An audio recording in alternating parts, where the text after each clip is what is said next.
You're listening to the Indy 500 podcast, where each week we break down a different album on the NME Top 500 Albums of All Time list. However, we have a very special treat. No, it's not a cupcake with a green rosetta, or a yellow snow cone, or even zircon-encrusted tweezers, but we are trying to get some serious ponchos. But until then, we'll be discussing the recently released book on LSU Press, Frank Zappa's America, easily one of my favorite reads of the year.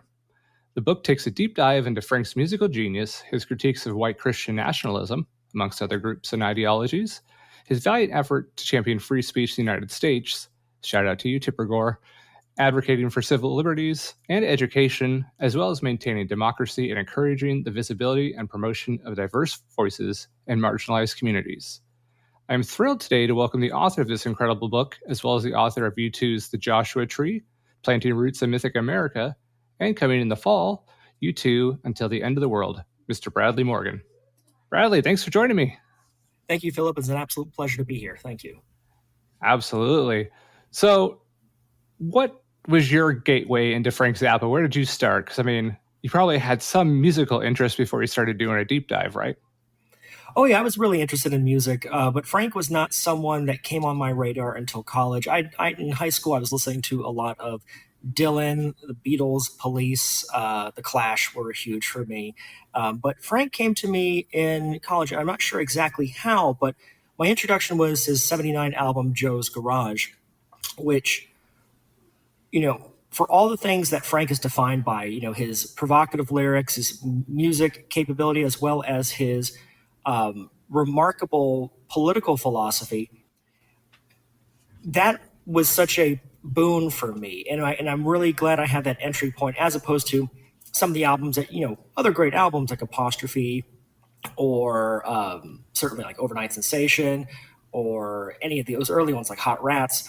But Right. For me, this exposure really, from the get-go, I had understood Zappa to be this very political figure. For those who are not familiar with Joe's Garage, it's a rock opera about a world where music is systematically made illegal in the Constitution, and it follows the journey of this young man who wants to start a rock band, but he can't do it. The police interfere, so he goes to church-oriented activities, and then it continues like this absurdist degradation of self, categorized by his inability to pursue music either creatively or professionally. And it was later that I found out that the album was an allegory to the Iranian Revolution and Ayatollah Khomeini banning music in Iran when he went to Radio Daria, the national station in Iran, and said that music is the opium for the masses, meaning that the secular messaging is going to conflict with our ideology. And so Frank had seen how that kind of system could happen in the United States, because at that time, Jerry Falwell, who had founded the Moral Majority that year, was beginning to have a influence in national politics. And so it was addressing that encroaching system by televangelists having influence in national politics, but inspired by the Iranian Revolution. And for me, that was really remarkable. And it's kind of the starting point for this book, even though the introduction, that book is kind of the window into kind of Frank's progressive, or one of my friends called his woke, era, which is, I think, a bit of an exaggeration, but certainly from that album until his death in '93, there was a really concerted effort to increasingly address the people and policies behind the rise of white Christian nationalism. Got it. No, I mean, that's definitely one of my favorite ones, the first one I actually heard as well. And then, just reading your book, getting so much more context about the album. I mean, I picked up on little things along the way, but just kind of the subtleties of, the storytelling of what's actually going on in the world really, listened to it this morning again and, okay, wow, no, it's on a whole nother level for me. Well, that's great to hear. And it did that for me. And I thought that would be a good starting point for this book and for the kind of image of Zappa that I'm trying to fill. This book is trying to fill in what I think is a missing gap of his legacy, which is his progressive political and cultural commentary that you could find not only in his lyrics, but in a bevy of just interviews where he spoke candidly about his philosophy, and for whatever controversial aspects there are of him, which there are many, and were something that he really reveled in, there's a real deep progressive through line in his music. And I think it especially got revamped for Joe's Garage. Definitely. So your book's about Frank Zappa, but also I'd say it's about America. How did writing it change the way maybe you see the country or kind of viewed that period of history? I don't think it necessarily changed the way I viewed the United States or its history, because the book kind of has its origins in my last one on U2's The Joshua Tree. And in that book, it's an examination of U2's 1987 album as a commentary on Reagan's politics. And I recontextualized the album for its 30th anniversary under Trump when they toured the album in 2017. And there are kind of hints at the whole white Christian nationalist underpinnings of the current conservative ideology, and a lot of the base that makes up Trump support. But it wasn't a thread that I can necessarily pursue in the context of that book, because in that book, like the album, it's recognizing, what makes America great, but also not great. Balancing this American dichotomy of the promised land versus the reality, the failings, kind of reconciling the lie, the actual America with the mythic America. And after that book was released, I had this kind of nagging thing where I wanted to continue that white Christian nationalism element, but I also had this, kind of urge to write about Frank, but I hadn't quite married the two. I knew I wanted to kind of figure out what Frank's, try to do something that focused on Frank's political messaging. And there's a lot that, written and said about his commentary and his work against evangelicals. But what I found in the process, going through that book and diving into his work, was really it was remarkable to find just how much the commentary is meant to say that these policies, these theologies, the people most at risk of them are going to be non-male and non-white people. And it was then about finding that through line in his music. So it didn't really open my eyes more to the history of the country, because I feel like I have a pretty good grasp on it and the responsibilities that we all have in making sure that it doesn't further decline. But where this book does things that are new in terms of Zappa's scholarship or understanding of his legacy and career is specifically, despite all the isms that have been applied to his music, in terms of criticism such as the racism, sexism, homophobiaism, certainly. But there, and certainly those are valid criticisms, but it's only a particular small part of his legacy that I feel is misunderstood and misrepresented. And so diving into this book, the first book actually to cover Frank as a political commentator, that was ultimately what I found through his music. No, that's great. I'll have to go actually read the U2 one now. You got my interest piqued a little bit there. So I would say that Frank, you kind of brought up some of the isms that he's attached to. He offers commentary on pretty much anything and everybody. Were there any takes in reading and listening to his interviews that surprised you, or maybe you even strongly disagreed with? I don't think anything necessarily.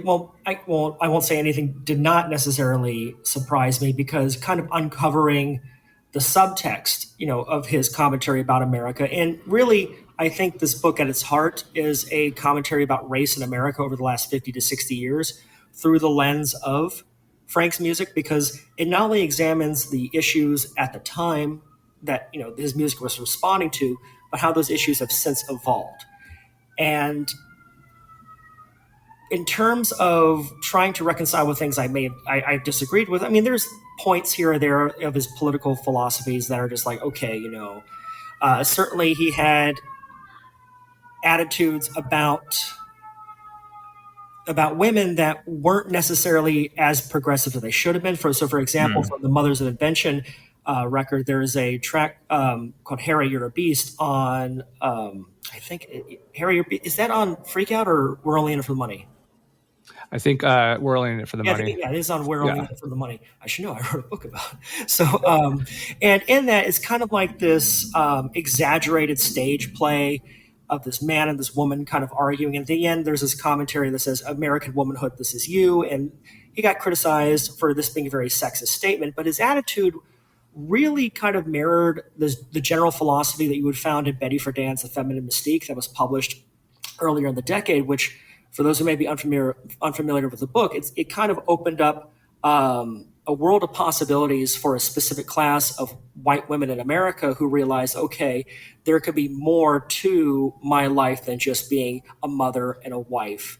And Frank's attitude was, well, if you don't like the situation that you're in, you could just change it. I mean, that's extrapolated in Friedan's book, but with Frank, it's reduced to more of this kind of, it is reduced to this more male understanding of that struggle. I mean, for him, it's just a matter of picking up your bootstraps and leaving, but it ignores a lot of the real social elements. That's at a time when women couldn't even get a credit card. I mean, what are you talking about? Just leaving the house. It's a lot more difficult than that. But certainly, one of the big albums that really was kind of difficult to reconcile with, and it was one of the last chapters I wrote for the book, but there's a chapter on his failed Broadway musical Thingfish.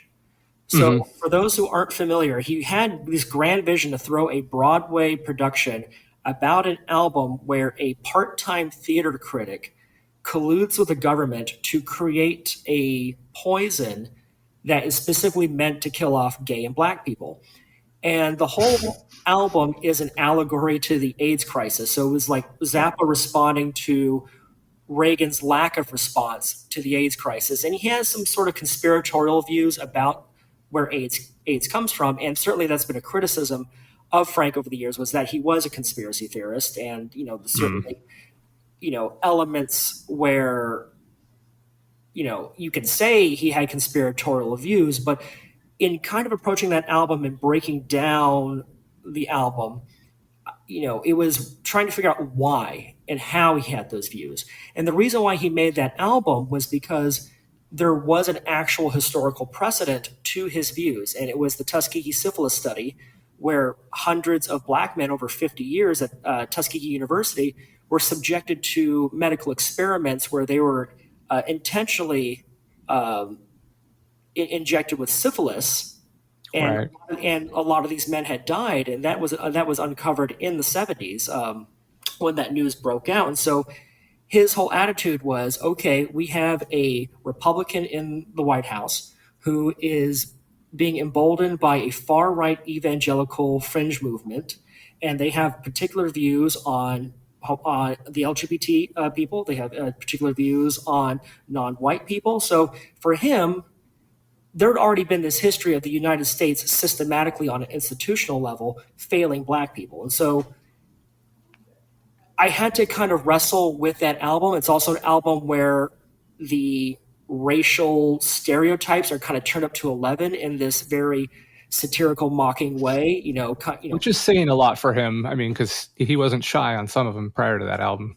No, and it's a difficult album, but it's one I needed to go through, because if I was going to fill out a missing piece of what I thought was missing in Zappa's legacy, I couldn't just focus on all what I thought were the good parts. I had to address all the parts where Zappa was difficult and not shy away from that, and really present a very objective view of Zappa, regardless of whether or not I'm a fan and it's a figure that I want to elevate. It was top of mind to have this be a book that was objective. And so the audience, while I know Zappa fans are going to be the ones to pick it up, I really wrote this book for critics and for people who are not familiar with Frank. Okay. No, I mean, I guess that kind of brings me to my next question in a roundabout way. I'm sure there's plenty of Frank fans that have picked it up. Have you gotten any surprising or weird reactions from them? I know they can be pretty diehard and pretty staunch defenders of Frank. How's the response been? Well, every music fan base is going to have, especially with artists that have a huge discography or are very culturally significant, you're going to have,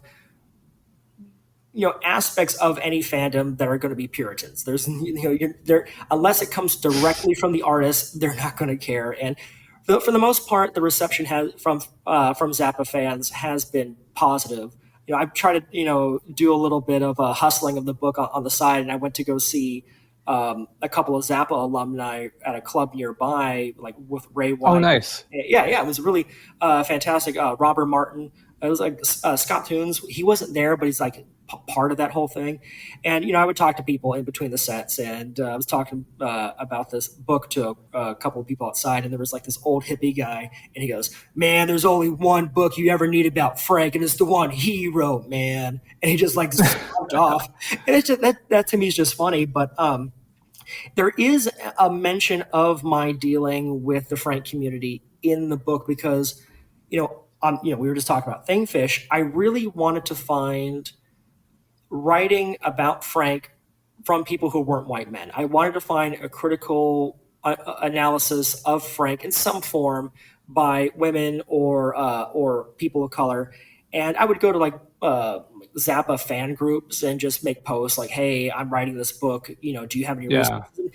And there really wasn't any. And I think there's probably several reasons for why there aren't any. I mean, it's no exaggeration to say that historically Frank's fans have been predominantly white men. I think this is changing though.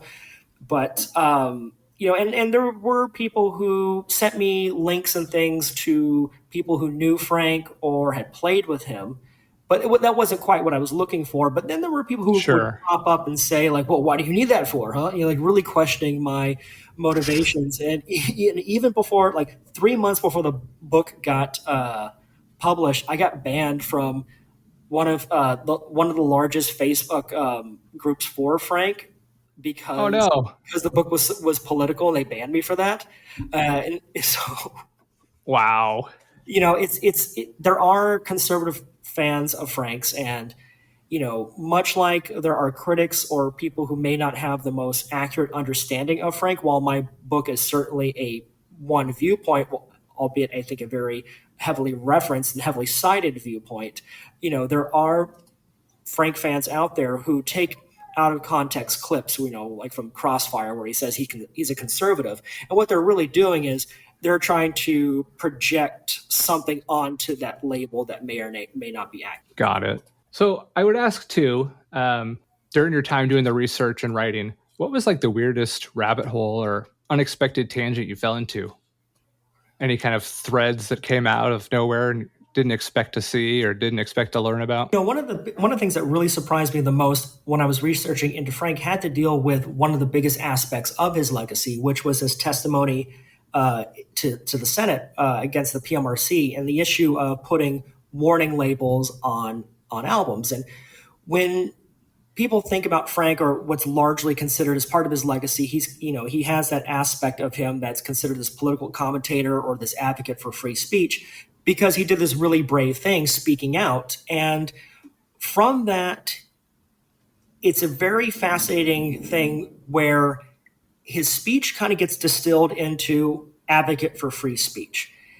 And while that's a good thing, it's kind of got, a troubled way of being seen now, because when you think about the people who are considered themselves for fighters of free speech today or advocates for free speech today, there are people like Elon Musk or Tucker Carlson, these conservative right-wing grifters who try to take that. And there is, I think, a growing number of younger Americans who kind of see, well, if these are the people who are advocating for free speech, and the things that are saying are hateful things, Right. is this a value that we really want to uphold? And so when I went and looked through Frank's statements and even listened to other audio recordings, there's a release called Congress Shall Make No Law, which is kind of an archival release of his full statement to the Senate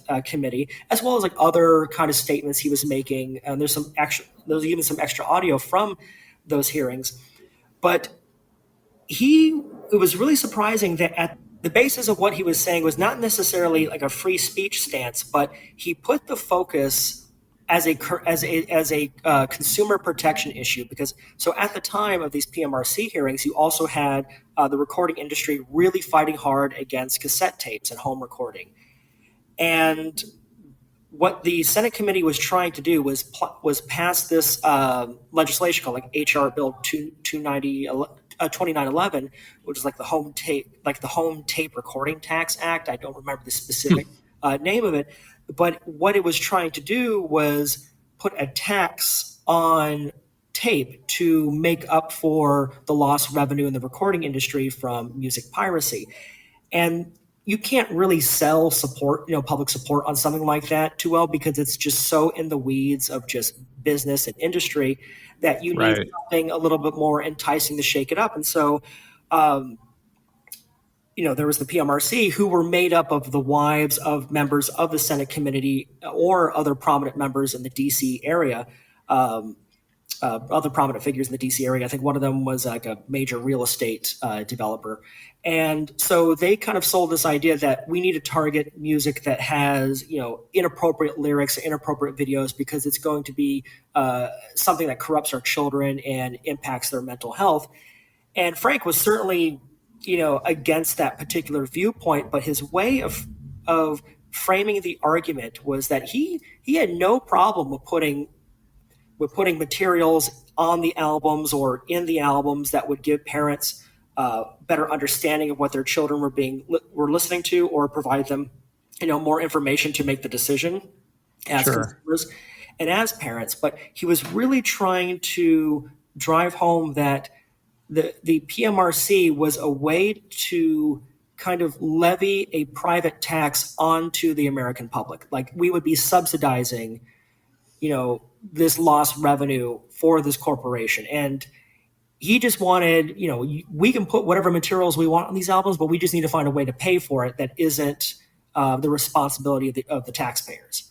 And that to me was really fascinating, and it really broke open that whole legacy of the PMRC beyond being just more of a free speech issue. Sure. No, I mean, definitely that's, kind of the cover story we're all told over time is, it was just about getting the stickers on there, getting the rap album censored, taking off all the vulgar lyrics. So the PMRC was trying to say they're protecting children. How did Zappa's rebuttal challenge not just like that censorship, but the politics of morality in America? Well, he made a comment as part of the statement that, if there's any messages that have like Zionist ideology on it, are you going to put a yellow star on it?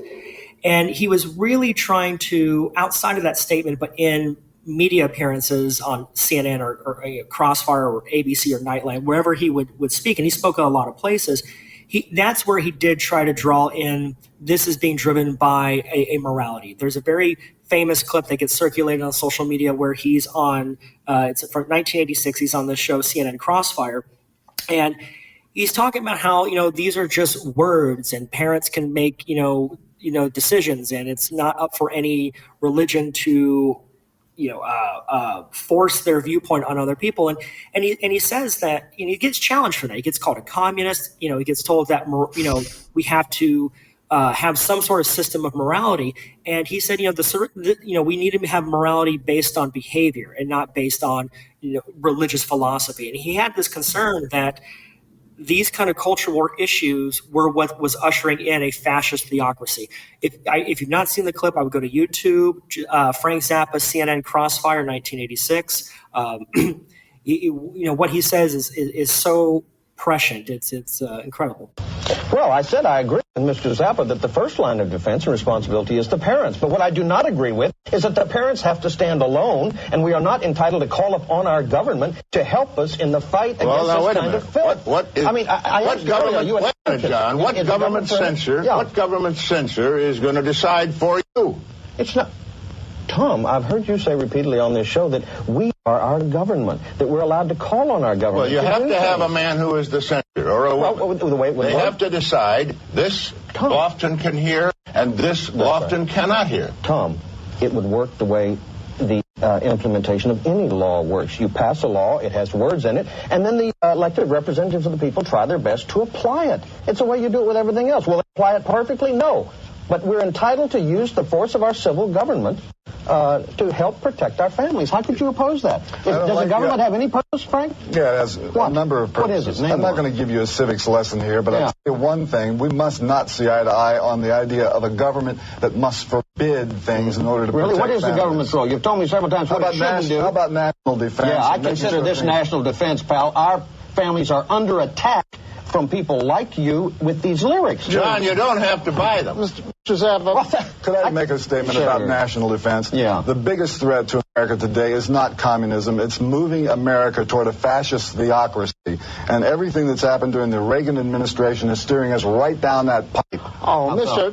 Zappa, do you really think? I mean, all kidding aside, in this country, with the permissiveness that we are moving toward a fascist theocracy, anything goes. We are, but do you think things like this would have ever been permitted? Smile again. When we were 20, when we were kids, you're about my age, maybe I'm a little 45. younger. Well, I'm 55. Do you think when I was a kid that they would permit songs like that to be sold? I mean, permissiveness is the game. I mean, you're not really serious if you're saying we're going toward a fascist theocracy. That's right, we are. Wait a minute. In what way? Give me one example. Wait. One example of a fascist theocracy. When you have a government that prefers a certain moral code derived from a certain religion, and that moral code turns into legislation to suit one certain religious point of view, and if that code happens to be very, very right-wing, almost toward Attila the Hun... Well, then you are an anarchist. Every form of civil government is based on some kind of morality, Frank. Morality in terms of behavior, not in terms of theology. Well, of course, but look, I mean, I couldn't believe in your hearing. Okay, wait a minute, gentlemen. We have to take a break now, and we'll be back with John Lofton and Frank Zappa talking about rock music, I think, after these messages. Frank today would be embraced in our culture, or do you think he would be canceled if this is a man actively making these statements and actively putting out music like this? This is a topic that dogged me throughout the entire process of writing this book, and also kind of explained why I was very careful to make the argument that I make in this book.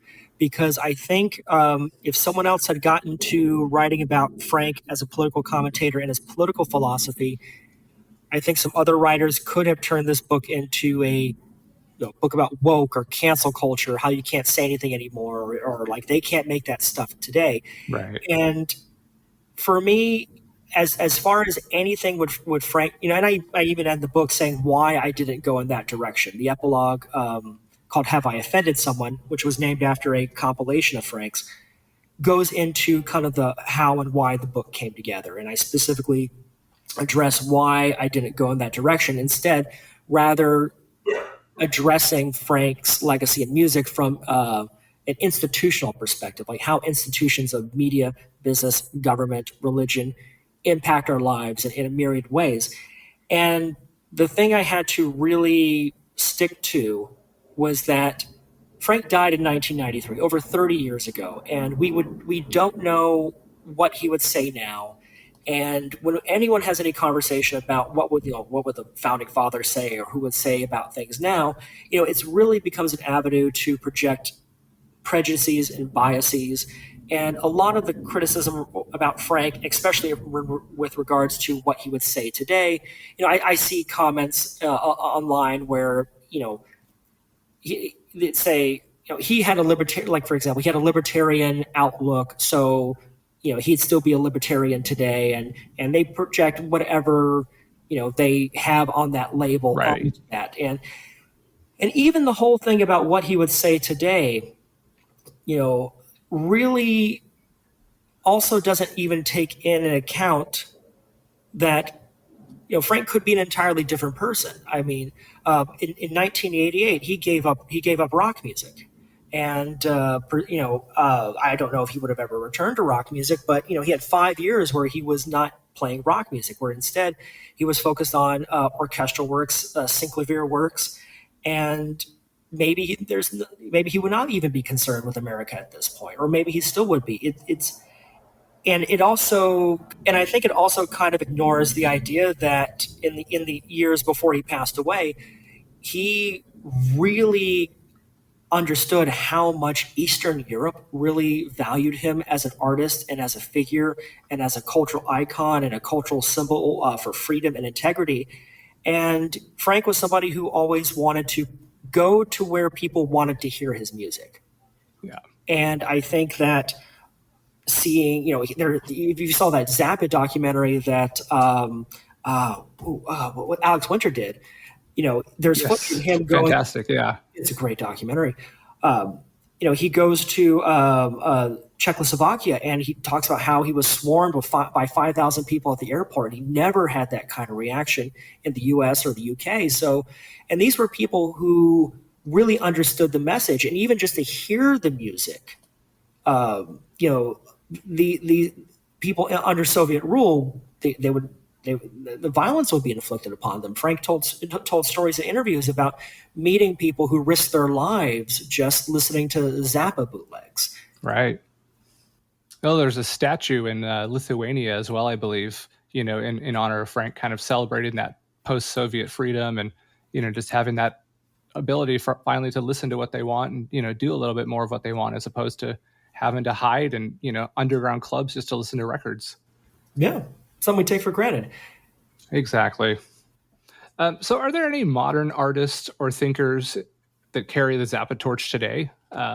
Maybe on an intellectual level more than musical? I am not sure. I think Frank is really one of a kind. I think there might be people who might be Frank-esque, but we have to consider how much the music industry has changed from when Frank was still alive. I mean, Frank, at one point in the 70s left his record label of Warner Brothers to go independent. And, we have a lot fewer media outlets. We have a lot, there's the corporatization, conglomeration of music. We have fewer avenues for diverse voices and opinions. It's kind of, even the music landscape, even when you can access on Apple Music or Spotify, there's just so much out there that it's, it could be difficult for artists to break through that if they're not going to be part of that pipeline where increasingly smaller select few are the ones who become notable, who rise actually have the voice and the podium. Yeah. And that you've got to make a living making the music first, and for the overwhelming majority of artists, they can't do that. Right. Very true. So what do you hope readers walk away with, in terms of an impression of Frank after reading this book? What I want them to come to terms with is that, as we consider artist legacies, that they may be more than just the whatever image has been consolidated. There's a great author named Jim Higgins who did a book on Lou Reed where he did a whole profile of every single Lou Reed release, and it's not a straight biography. It's more just like an in-depth look and analysis on every release. And he did that because even when you read biographies on Lou, there are periods that just get glossed over because they're not well-known periods. And by putting that kind of focus on the music, you're able to highlight aspects of that artist. Because for him, he wanted Lou to be more than just dark sunglasses and, black leather jacket. And I want Frank to be more than just, mustache, So I had to reconcile with three aspects of Frank's legacy, him being a amazing guitar player and composer, the fact that he wrote provocative and satirical lyrics, and that he advocated for free speech. And for one of those things in terms of his, framing Frank from his musical capability, and so much ink has been spilled on Frank being a great guitar player, and I'm not that skilled enough of a music writer to make a full-on aesthetic argument. I like the music he makes, and I like the music that I write about in the book. Some of it is corny. There's an album I write about called Broadway the Hard Way, and there's a rap there that Ike Willis does called Promiscuous about Surgeon General C. Everett Koop, and it's so ridiculous, and there is just some goofy shit on there, and it's not the greatest thing, but it's fun, and that stuff could be so personal and so subjective, and I can't write that way, and I can't make a compelling argument, especially if I'm trying to usher in a cultural reevaluation of an artist that I think, some music critics have played a role in trying to, stamp down and keep, away from the broader public. So I had to ignore that completely. As far as his legacy of writing provocative lyrics, he ultimately was his own worst enemy in that regard. He invited a lot of that kind of attention, and perhaps that was the point, as pressure test for free speech. And in doing that, in breaking down that legacy, there's a lot where the work is misunderstood, and I completely understand that it can be misunderstood because there's so much music, and it can be really dense with Zappa's lore and all kinds of things. And so it's about, kind of framing the music so it's no longer misunderstood. There are times where I think a particular image or narrative of him is being pushed too far and I think is inaccurate. Sure. And then we talked about the free speech stuff earlier and why I focused on that. And so these albums I cover, I think, are a really interesting period, not just because of his political philosophy, but the reason why they're not that well known is that Frank was a dying breed. This was the rise of the MTV era. You had the Telecommunications Act, which was furthering the conglomeration of media outlets and resulting in fewer diverse voices. And he was independent at that point, and a lot of this music was not easily accessible for streaming. You'd have to find it probably at in very particular record stores at some point, or they were mail order. A lot of these albums were directly mail order. So part of the reason why this aspect of his career is missing or not largely known is because of those very real institutional factors, changing media landscapes, the fact that he is an independent artist, the fact that this music was not as readily available as it now is on streaming, all play a role. And I had to kind of navigate that, but also push back on the legacy that certain critics have tried to, impose on Frank. Like, okay, he may have been a advocate for this, but, he made Jewish Princess, which, sure, I get. But, there's an intentional, I think sometimes intentional ignorance about that. And if it's speaking to values that these critics share, which why not have that, come to light? And so that's why I wanted to write that book. So I guess I'm curious, you bring up an interesting song, Jewish Princess, and there's others like it, pick your different stereotype you might play with. Do you think those were intentional, whether there was just, like you said maybe a minute ago, to push the envelope of free speech or just to kind of get some attention? What do you think was the intention behind those? So I'll talk about this song, and this is a song I do talk about in the book because I did want to address all the criticisms of Frank and state what was misinterpretation, and even say like, okay, the critical perception of Frank this way is accurate. And for him, he always saw himself as like a journalist or a kind of anthropologist. And he said in one interview that, if I had a degree and went to the jungles of South America and reported on, the tribes there, this would be considered serious research. But as a musician, I'm reporting on tribes in cultural tribes in America. It's not seen the same way. And that's understandable to a degree. I used the example of Harry, You're a Beast earlier to kind of reveal the limitations of his viewpoint as a white male in the 70s. But like with Jewish Princess, for those who aren't familiar, he takes the stereotype of the Jewish American princess, which is a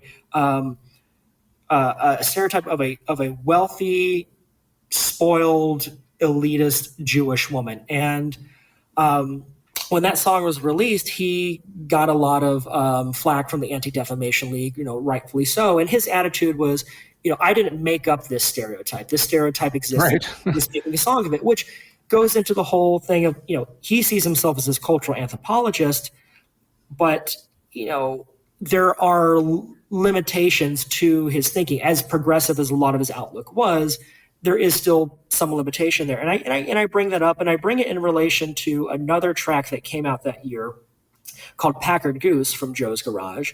And in that song, Joe, the central character, is upset at music critics who write bad reviews about albums and bands. And there's a lot of projection on Frank's part in that song, Yeah. And there's a line where he alludes to these writers filleting their masters to write these things. And the specific term he uses is shekels.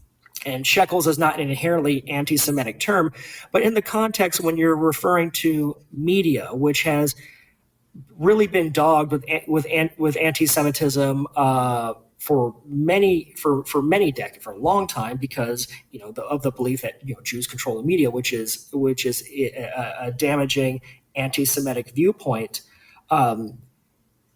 That use of shekels does raise concern about potential anti-Semitism, and that's also the same year that Jewish Princess comes out. So I don't think Frank was anti-Semitic, but he really easily kind of relied on certain things, especially if it became an opportunity for him to project his own grievances. And as far as pushing the envelope, when he got criticized for Jewish Princess, he goes, well, I've got a song about Catholic girls that's going to do for Catholics what Jewish Princess did for Jewish princesses. And that was Catholic Girls on Joe's Garage. Yeah.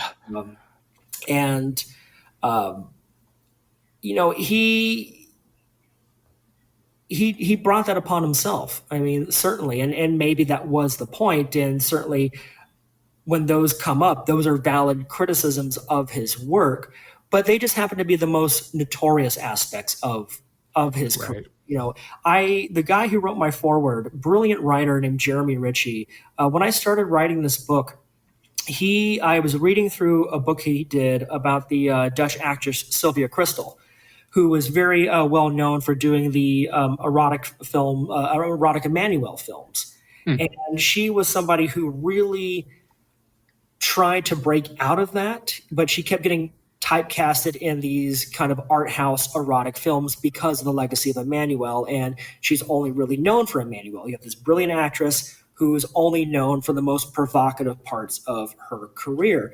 And what he did for her, I felt a kind of spiritual kinship with because I was trying to do that with Frank, which was trying to draw attention to this, what I thought was a profound aspect of his career, of a figure who's only known for their most provocative work. It is it just happens to be the most famous thing. Definitely. No, that's a great point. So I guess kind of last question, and I'll let you go, but I'm gonna let you use my time machine here. If you could go back in time and ask Frank Zappa one question to maybe clarify something in the book or just something you wanted to know, what would you ask him? So Frank gets labeled as being a cynic, and again, everything about his legacy he is a major contributor to. And there are a lot of instances where he is cynical about certain things, but I always viewed his cynicism as a bit of a defense mechanism, as someone who was told that he was ugly, that his music was ugly, that he just had to kind of build this wall. And developing this attitude of like, well, I'm just going to continue to do what I want, when I want, fuck, the rest. Yeah. I would want to ask him if he was aware of the limitations of his own satire. And there's a track where in the book, where I kind of highlight a moment of humility that comes through in the music. I think there's a lot of moments of humility that comes through in his music and statements. But one that really struck to me was from his live album from 1988, Broadway the Hard Way. The closing track is called Jesus Thinks You're a Jerk. And I think it's a great track. It takes down all these televangelists and by name. He takes on. He's not shy. Yep. Oh, not all. Jimmy Swaggart was on the receiving end of a lot of Frank's ire in his music at that time. And there's a line where he says, if you don't know by now the truth of what I'm telling you, again, he's saying this in regards to TV preachers who are having an impact on national politics and how that cascades down to their culture. What he says is, if you don't know by now the truth of what I'm telling you, then surely I have failed somehow. And he repeats, surely I have failed somehow, several times, and I can hear real emotion in that. And then he comes back in a very Zappa-esque way, and then Jesus will think I'm a jerk. So even this kind of like glimpse behind the cynical mask, he returns with, an air of levity and humor. And so I would just want to know if he was just aware of the limitations of his satire and what he did about that. No, that'd be amazing. Hopefully someday we can find that technology and find out. So again, the book is Frank Zappa's America. Bradley Morgan has been my guest this afternoon. Bradley, is there anything else you want to plug? I know you have a podcast too, don't you? Well, I don't have a podcast. So I am part of a podcast network. It's called the New Books Network, and it's made of authors who interview other authors in a variety of different disciplines. And I interview authors of music and pop culture books.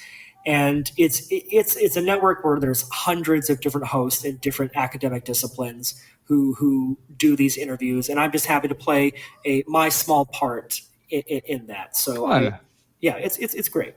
And I have a book coming out in October, U2 Until the End of the World, from Gemini Books. And it's a tribute to U2 for their 50th anniversary. They formed in 1976, so next year will be 50 years. And this is a full illustrated biography of their entire career, going from their founding in Dublin in 1976 to as recently as the shows in Las Vegas at the Sphere. And it has 150 photos, many of which have been unpublished before.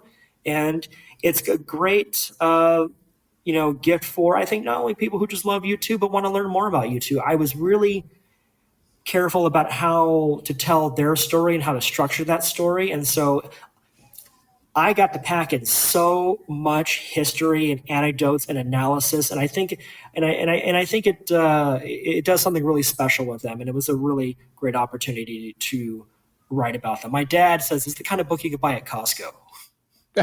That's awesome. No, I've got mine on pre-order, so rest assured, when I get around to reading it, we'll probably have you back on if you're available. I would love to.